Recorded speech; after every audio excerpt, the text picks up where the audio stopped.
오늘 은혜 받고 성취될 하나님의 말씀은 누가복음 1장 1절에서 4절 말씀입니다. 누가복음 1장 1절에서 4절 말씀, 제가 한 절 읽고 여러분 한 절 읽고 교독하겠습니다. 우리 중에 이루어진 사실에 대하여 처음부터 목격자와 말씀에 일꾼된 자들이 전하여 준 그대로 내력을 저술하려고 붓을 든 사람이 많은지라. 그 모든 일을 그런부터 자세히 미루어 살핀 나도 데오빌로 각하에게 차례대로 써 보내는 것이 좋은 줄 알았노니 이는 각하가 알고 있는 바를 더 확실하게 하려 함이로다. 네. 우리 교독한 말씀을 가지고 말씀의 목격자라는 제목으로 말씀을 전가하기로 합니다. 우리 옆에 보내 인사합시다. 말씀 속에 있는 복음을 발견합시다. 말씀 속에 있는 복음을 발견합시다. 하나님의 말씀에 붙잡혀 밝히 정언하니라는 원단의 말씀과 함께 이를 5주간 동안 하나님의 말씀, 거울의 말씀, 양식의 말씀, 성취의 말씀, 기념의 말씀, 올 한 해 동안 하나님의 말씀이 저와 여러분이 거울이 되고 양식이 되고 성취가 되고, 그래서 올 한 해를 마무리할 때는 이 말씀이 나의 말씀으로 기념이 되어져서 정인이 되는 그런 은혜가 있어야 되겠습니다. 자, 오늘부터 이제 누가복음이 시작되는데, 오늘 이 본문은 누가복음의 서론이다, 그렇게 볼 수 있습니다. 제가 이 RT에서 이 학생들 그 논문을 지도해 보면요, 논문을 처음 써보는 학생들이 대부분인데, 나이가 드신 분들은 논문에 대한 부담이 엄청 많아요. 그래서 논문도 그렇고 설교도 그렇고 제가 어떻게 중요한 걸 준비하는지를 잠깐 얘기를 합니다. 그 중에 하나가 뭐냐, 대부분의 사람들은 서론을 먼저 적고 그 다음 본론 적고 이렇게 생각하잖아요. 진짜 중요한 거는 서론은 제일 나중에 더, 안에 본론과 중요한 결론을 다 하고 난 뒤에 이 중요한 부분의 서론을 어떻게 잡아야 될지가 나오거든요. 그러면 이제 그리고 난 뒤에 뭐 연구 방법에 이것도 제일 나중에.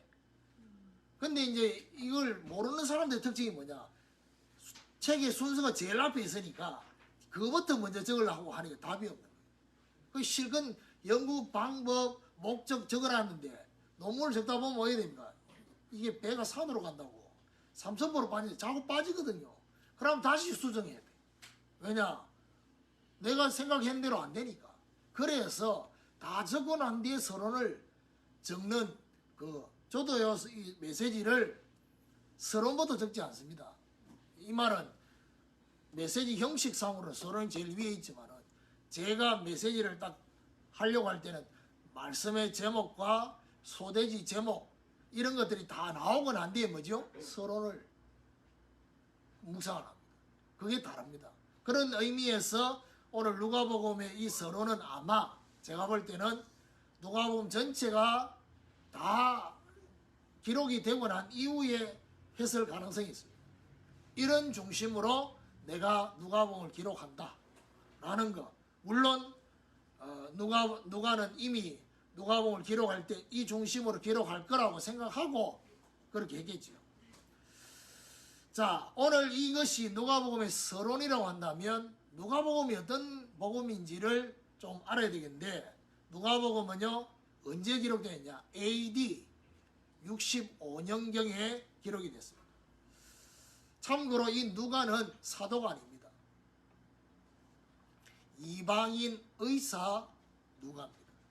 이방인 의사. 그 말은 무슨 말이죠? 유대인도 아닙니다. 이방인 출신.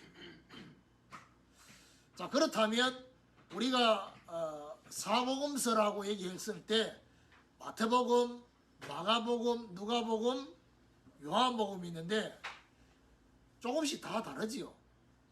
근본적인 주제는 예수가 그리스도라고 하는 거지만은 뭐가 다르냐? 대상이 다릅니다. 이 복음서를 쓰면서 누구를 향해서 이걸 기록했느냐? 대상. 마태복음은요 유대인을 대상으로 쓴 겁니다. 그러다 보니까 유대인의 왕으로 오신 예수 그리스도, 그 부분이 마태복음 1장에 유대인이 가장 중요하게 생각하는 믿음의 조상 아브라함부터 시작합니다. 그렇죠? 그러면 마가복음 누굴 대상으로 썼냐? 로마인입니다. 로마인을 향해서 그렇게 썼습니다. 그러다 보니까 마태복음이나 누가복음에 없는, 마태복음, 누가복음 이런 게 없는, 쉽게 말하면 서론이 없어요. 그냥 바로 예수님의 사역이 나옵니다. 그게 마가복음이에요. 그러면 누가복음은 대상이 어디냐? 물론 데오빌로지만 대상이 이방인입니다. 이방인을 대상으로. 그러면 원래 우리 원단 메시지와 누가복음 어떤 관계가 있냐? 복음의 확산입니다. 그렇죠? 그래서 이방인을 대상으로 기록된 누가복음. 그러면 요한복음은 대상이 뭐냐? 모든 사람에게.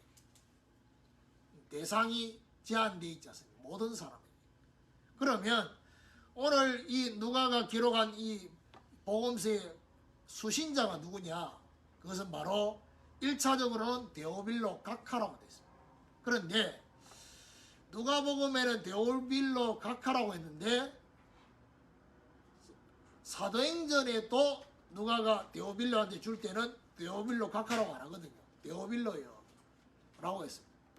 무슨 차이겠습니까? 똑같은 사람인데 누가하고 이 두 사람 사이가 더 깊어진 겁니다. 사도행전을 전달할 때는.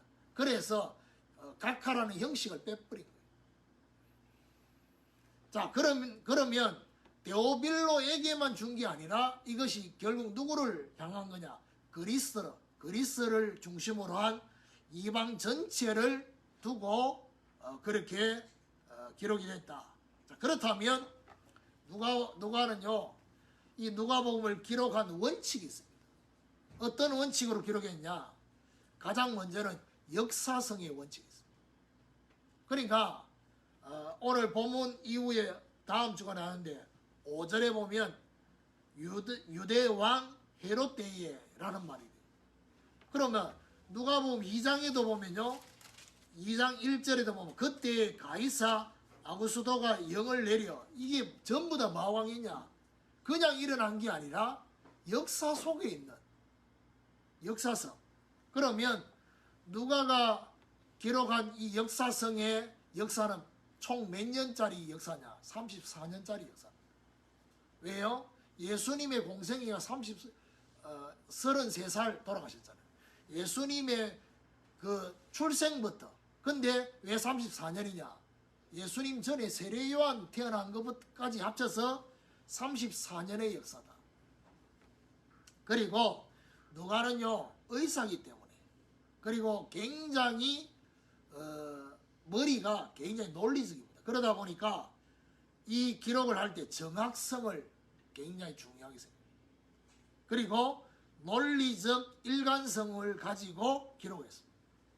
그래서 누가복음은요, 마태복음이나 마가복음, 요한복음하고 좀 다른 게 뭐냐? 굉장히 소외된 자를 이렇게 부각시킵니다. 소외된 자란 말은 유대인으로부터 소외된 자들이 있다. 그게 누구냐? 이방인.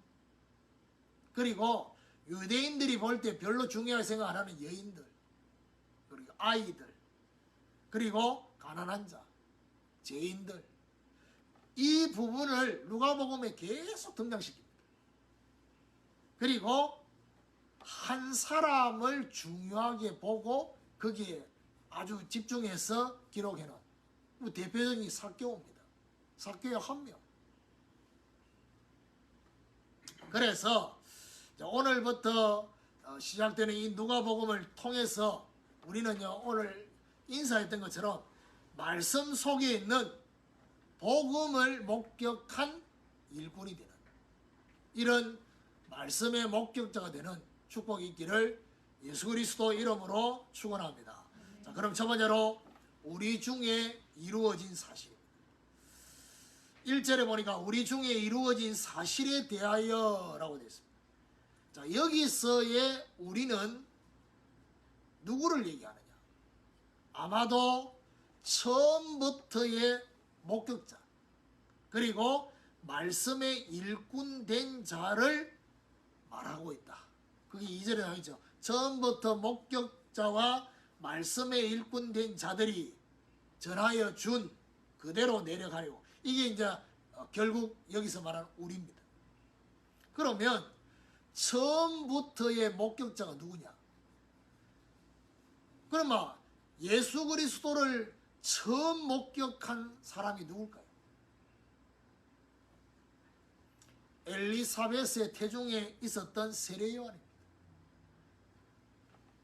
태중에 있었던 세례 요한이 예수님을 처음 목격했다. 너무 기뻐가지고 뱃속에서 아이가 뛰었다 했습니다. 그러면 말씀의 일꾼 된 자가 누구냐? 그것은 바로 대표적으로 예수님을 따라다녔던 사도들을 의미합니다. 그러면서 여기 보니까 우리 중에 이루어진 사실이라고 있습니다. 그러면 이루어진 사실이 어떤 사실을 말하고 있느냐? 구약에 예언된 메시아, 그 메시아인 그리스도가 예수로 오셨다는 사실을. 그러면 그런 단순한 것만이 아니라 더 나아가서 누가복음 전체, 이 전체가 바로 우리 중에 이루어진 사실이다. 이것을 저와 여러분 받아들일 수 있다. 이게 첫 번째로. 그러면 누가가 이런 의미로 이 부분을 말하고 있지만은 오늘 이 누가복음을 읽게 되는 저와 여러분에게도 누가는 뭘 생각하면서 기록했냐? 이 우리 속에 저와 여러분도 같이 담겨진 우리, 그리고 우리 중이라 말은 다른 사람이 볼 때도 객관적으로 인정할 만한 사실, 그 사실이 저와 여러분이 주관적으로 이런 의미를 가했습니다. 두 번째로 정인들의 증거를 정리했습니다. 2절 3절에 보니까 처음부터 목격자와 말씀의 일꾼된 자들이 전하여 준 그대로 내력을 저술하려고 붓을 든 사람이 많은지라 그 모든 일을 근원부터 자세히 미루어 살핀 나도 데오빌로 각하에게 차례대로 써 보내는 것이 좋은 줄 알았노니. 누가는요, 마태와 또 사도 요한하고는 다른 예수님의 공생애를 직접 보지 않았습니다. 직접 보지 못했습니다. 본인이 직접 봤다면 조금 다르게 기록할 수도 있겠죠. 근데 본인이 직접 보지 않았기 때문에 직접 본 사람의 정인들의 증거를 수집해요. 이 목적은 뭐죠?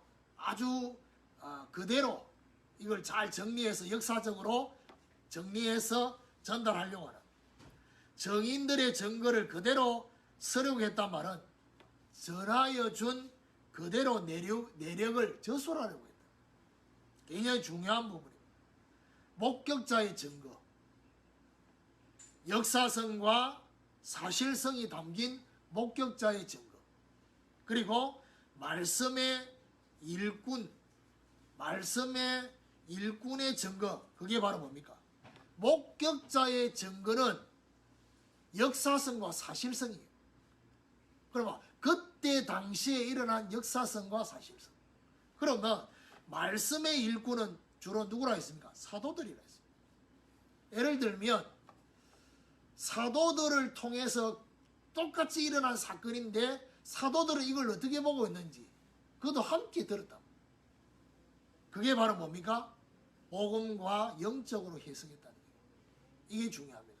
역사적인 사실만 기록하면 의미가 없잖아요. 이걸요, 복음을 가지고 해석하고 조명하고, 그리고 정말 영적으로 이걸 해석할 수 있도록 조명했다는 것입니다. 그리고 중요한 말이 뭡니까? 근원부터 차례대로 그리스도의 역사 전체를 순서로 연결해서 해석하도록 누가복음. 그러면 여기서 우리가 우리의 신앙생활에 있어서 어떤 부분을 저와 여러분이 적용해야 되겠습니까? 우리가 말씀을 정리할 때 어떻게 정리해요? 말씀을 정리할 때 저와 여러분이 누가에게 배워야 될 부분이 뭐냐? 정확한 사실의 의도. 그걸 가장 먼저 기록해요. 그 부분에 대한 정리죠. 그리고 본문에서 말하려고 하는 정확한 의도가 뭐냐? 그게 이제 첫 번째 말씀 정리에 있어서 중요한 거예요. 그리고 그 다음에 뭘로 연결해야 되냐? 복음으로 조명하는. 그리고 영적으로 조명하는. 이 속에서 나에게 주시는 말씀을 정리하는. 이게 바로 저와 여러분 말씀을 정리하는 데 있어서 중요한 비밀이에요. 자, 세 번째, 더 확실하게 하려 했다는 것입니다. 4절에 보니까 이는 각하가 알고 있는 바를 더 확실하게 하려 함이로라. 자, 도대체 누가가 데오빌로 각하에게 쓴 이 누가복음을 쓸 때 데오빌로의 상태가 어떤 상태예요? 복음을 알기는 알아요. 그런데 수준이 초신자의 수준. 주로 데오빌로가 구약 성경이나 뭐 이런 걸 통해서 복음을 이해하고 있는 상태가 아니라 구전으로 들은 복음. 그래서 구원받고 하나님의 자녀가 되고 성도가 됐는데 수준은 낮다. 그러면 우리 주변에 이런 사람 많습니다. 원을 받았는지 안 받았는지 모를 정도로 미션스쿨 나오고 그다음 뭐죠? 뭐 교회 전에 좀 다니고 그럼 지금 방학 중에 있는 사람들 수준이 그만한 사람들이 많단 말이에요. 그러다 보니까 왜 누가가 이걸 썼을까? 그거는요, 수준이 초신자의 수준이니까 요 그냥 그대로 놔두면 어떻게 되느냐? 여러 가지 이단의 공격을 이기지 못합니다.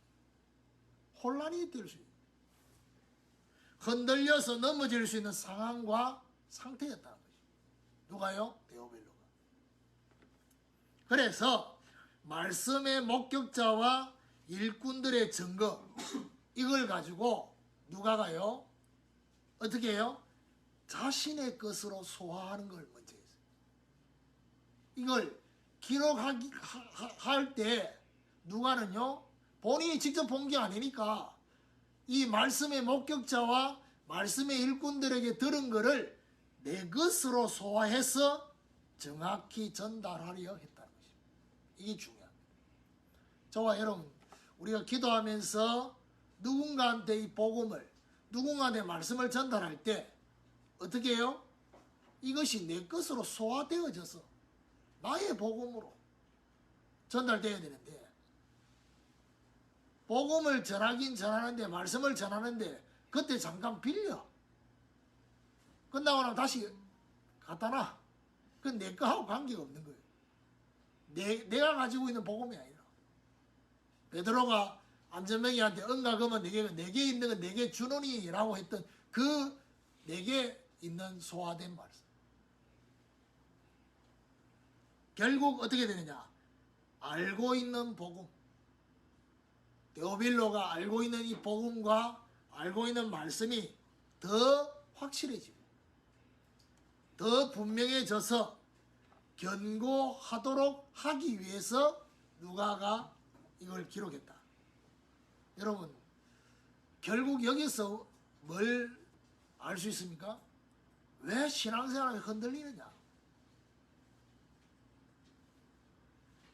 바로 복음을 사실적으로 목격을 못하기 때문에, 말씀이 사실적으로 성취되는 걸 목격을 하지 못하면 흔들립니다.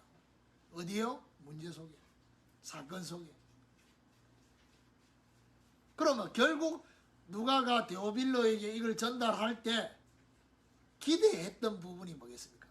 흔들리지 않는 복음의 사람, 흔들리지 않는 말씀의 사람이 되기를 바라는 그런 마음으로 누가복음을 기록했다는 겁니다. 그러면 오늘 저와 여러분이 누군가를 놓고 기도할 때, 내가 그 사람을 실제로 도와주려고 할 때 어떤 중심으로 그들을 도와줘야 되느냐?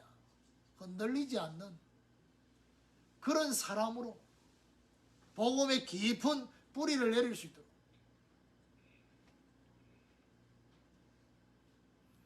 왜 나는 복음의 깊은 뿌리를 내리지 못할까?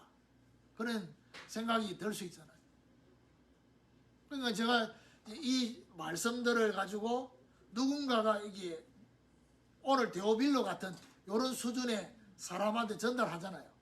전달하면 여러분 뭐 교회 오래 다니고 매주 다니고 매주 메시지 듣는데도 말씀이 뿌리를 못 내리는데 일주일에 겨우 한 번 듣고 이게 뿌리를 내리겠습니까?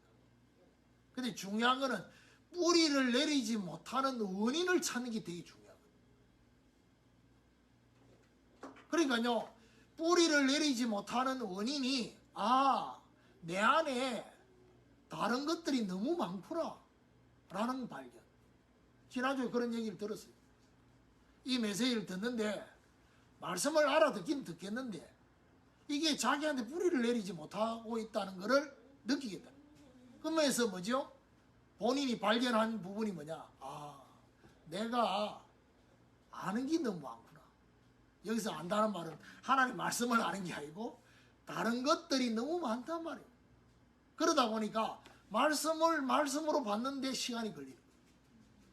그리고 더 중요한 거는 이게 믿음으로 내게 뿌리를 내리는데 이런 것들이 걸림돌이 라는 거를, 그 발견은요 굉장히 중요한 발견. 아무 생각 없이 듣고 있는 사람도 있는데 내가 왜 말씀이 뿌리를 내리지? 자, 오늘 말씀을 가지고 적용을 해보겠습니다. 결론입니다. 말씀의 목격자인데요. 자, 그러면 저와 여러분이 다음 주간부터 이제 세례 요한의 출생을 앞두고 이제 그 세례 요한의 아버지 사가랴와 엘리사벳 얘기가 나옵니다. 그러면 저와 여러분이 말씀을 들으면서 제일 좋은 상태가 뭐겠습니까? 제일 좋은 상태.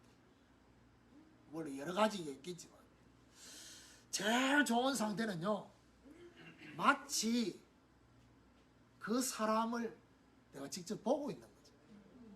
내가 그 현장에 직접 가 있는 것처럼 느껴지는.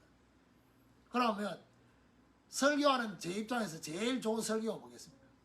마치 그 현장에 가서 지금 내가 보면서 말하고 있는 것처럼 말하는 설교였지.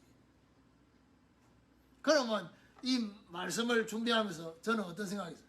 이 사가랴 엘리사벳이 어떤 지금 막 표정이나 이런 것들을 생각하면서 누가복음을 통해서 그곳에서 목격하는 것처럼 목격하는, 이것이 바로 저와 여러분 가장 좋은 상태다. 고래 될 수 있도록 전하는 자나 듣는 여러분이 그래 되도록. 그리고 뭘 저와 여러분 여기서 적용되어야 되느냐? 우리에게 오는 사건, 그리고 중요한 장소, 그리고 사람, 이 속에서 뭘 찾아내야 되느냐? 복음의 말씀을 찾아내는. 그게 바로 뭐죠? 하나님의 말씀의 언약의 흐름이 발견된다는 것이죠. 사건이 생겼고 내가 특별한 장소를 가고 사람을 만났는데 전혀 복음의 말씀이 찾아지지 않는다. 그럼 어디 됩니까? 그냥 불신자와 똑같은 대응입니다. 그래서 저와 여러분 불신자와 똑같은 대응이 아니라 뭐죠? 나는 하나님의 자녀로, 믿음의 사람으로, 정말 그리스도의 제자로 내가 대응하려고 하면 어떻게 합니까? 그게 찾아져야지만이 그런 대응이 되는 거죠. 그리고 말씀 속에서 저와 여러분 뭘요? 정확한 의도를 찾고자 하는, 그게 바로 뭡니까? 지식의 말씀. 정확한 말씀을 가지고 정확한 적용을 하는 걸 보고 뭐라느냐? 지혜의 말씀. 그렇습니다. 그러면 결국 무슨 말이냐 하면요, 제가 메시지 속에 나름대로 적용을 해주지만 사실은요, 이 적용에 있어서 중요한 게 뭐냐? 성령의 역사입니다. 1월 한 달 동안 주신 메시지 중에서 뭐가 있었습니까? 성령의 조명, 성령의 해석, 성령의 적용이 있어요. 그러면 어떤 일이 벌어진 줄 압니까? 분명히 제가 준비한 메시지 외에 것들이 조명되어지는 거예요. 그게 신비에 계신 거예요. 그러니까 저와 여러분이 예배를 드리고 말씀을 들을 때 바로 이 부분입니다. 말씀을 들으면 일단 정확한 의도가 뭔지를 찾아내는 것은 지식의 말씀이 내가 전달하지만 지혜의 말씀에 대해서는 제가 어느 정도는 적용해 줄지 몰라도 나머지 부분에 대해서는 뭐죠? 성령께서 여러분에게. 그리고 오늘 이 말씀을 적용해야 될 부분이 뭡니까? 복음과 말씀이 정리되는. 그러니까 복음을 알고 있다, 내가 말씀을 알고 있다가 아니라 복음을 정리하고 말씀을 정리하는, 이게 되어지면 됩니까? 흔들리지 않는 제자가 됩니다. 결국 뭐죠? 저와 여러분 이 정리가 안 되어 있는. 그리고 더 중요한 건 뭐죠? 오늘 누가를 보면서 우리가 가져야 될 중심 중에 하나는 뭐냐? 자신의 사견이 들어가지 않는, 자기 생각을 집어넣어 버리면 결국 어떻게 합니까? 하나님의 의도와 하나님의 계획 빗나갈 수 있어요. 그러면 내 사견이 들어가지 않는 하나님의 말씀과 복음이 저와 여러분 가지고 있으면 어떻게 됩니까? 복음화 되어지는 거죠. 그러니까 결국 복음화가 되지 못하는 이유가 뭐냐? 내 생각이 들어가는 거예요. 나의 나름대로의 사견, 내 나름대로의 소견, 내 나름대로의 그런 추측, 이런 것들이 하나님의 의도하고는 다른 것들이 들어가면요, 뿌리를 못 내리는 거죠. 그래서 복음화 되어진 말씀의 정인들은, 그래서 저와 여러분 남은 인생이 어떤 인생이 되어야 되겠습니까? 남은 인생. 오늘 본문에 등장하고 있는 것처럼 말씀의 목격자가 됩니다. 제가 기도 제목을 내면 제 기도 제목을 보면 패턴이 똑같습니다. 1번 기도 제목이 뭐죠? 말씀 성취의 목격자입니다. 저는 이 누가복음을 보면서 바로 제 기도 제목 1번의 방향을 내가 잡은 거예요. 평생에 말씀의 목격자. 하나님의 말씀이 정말 내 인생에 살아서 역사하시고 성취되는 걸 나는 목격하겠다. 아멘 했는데, 아멘을 하고 난 이후에 내가 달라진 게 뭐냐? 그게 바로요, 52주 강단 메시지가 내 기도 속에 들어가요. 그거 붙잡고 기도한 거예요.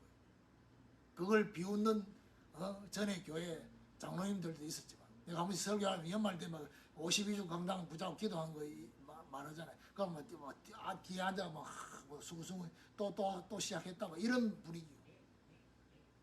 그들은 비웃을지 몰라도 하나님은 아신다니까. 내가 어떤 중심으로 그 말씀 붙잡고 기도하고 있는지. 그러면 제가 담임 목사가 되고 난 이후에도 제가 설교한 것처럼 보이지만 하나님 주신 말씀을 붙잡고 매주 기도하는 거예요. 그러면요, 1월 달은 괜찮아요. 왜냐하면 몇 개 안 했으니까. 근데 이게요, 계속 이게 6월, 7월 계속하면 이게 누적이 되잖아. 그럼 어떻게 기도해야 될지를 내 나름대로 이렇게 정리가 돼, 필터링이 됩니다. 작년에는 근원적인 질문을 가지고 메시지 했잖아요. 그러면 이게 제가 메시지 준비하고 있는 순서를 내가 알고 있으니까 더 내가 기도하기 좋잖아. 알거든. 물론 여러분은 그렇게 하려면 되게 힘들겠지만 제가 이렇게 했다라는 걸 얘기하면서 여러분도 좀 참고가 될까 싶었어. 물론 안 할 사람은 어쩔 수 없고. 그러니까 말씀의 목격자가 되기 위해서 그 다음 단계가 뭐냐? 그게 내 기도 속에 들어와야지요. 그렇죠. 그리고 결국 저와 여러분이 남은 인생이 어떻게 해요? 말씀의 일꾼이 돼요. 말씀의 일꾼. 그리스도의 제자다, 그리스도의 일꾼이다라고 많이 쓰는데 오늘 누가는 이 그리스도의 제자, 그리스도의 일꾼을 어떻게 표현했냐? 말씀의 일꾼이라고 했어요. 자, 그때 당시에는 그리스도를 직접 목격한 사람과 목격하지 않는 사람으로 구분됐죠. 지금 이 시대는 그리스도가 어떻게 역사하고 있습니까? 말씀으로 역사하고 있습니다. 그럼 결국 저와 여러분 그리스도의 일꾼이다 라고 했을 때 어떤 일꾼이요? 말씀의 일꾼이에요. 그래서 내 남은 인생이 말씀의 목격자와 말씀의 일꾼이 되기를 사모하는 이런 축복이 있기를 예수 그리스도 이름으로 축원합니다.